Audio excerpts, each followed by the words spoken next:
Patuloy ang paglalatag ng mga senatorial candidate ng kani-kanilang plataforma para sa eleksyon 2025 sa pag-iikot nila sa iba't ibang lugar sa bansa.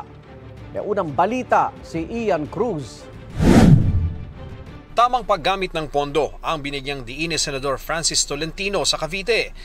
Sa Quezon, tinukoy ni Benhar Abalos ang pag-aalaga sa kabataan. Isinulong ni Jerome Adoni sa Zambales ang aumento sa sahod. Makataong jeepney modernization ang isinulong ni Bam Aquino sa Batangas. Sa Metro Manila nag-ikot ang motorcade ni Senador Bong Revilla. Sa Cebu, tinalakay ni Senador Bato de la Rosa ang paglaban sa iligal na droga. Sa Maynila, nagsilbing speaker sa pulong ng mga lokal na opisyal si Senador Bongo. Sa Cavite, maayos sa seguridad at digitalization ang isinulong ni Gringo Onasan. Habang paglaban naman sa korupsyon, ang binigyang diin ni Ariel Quirubin.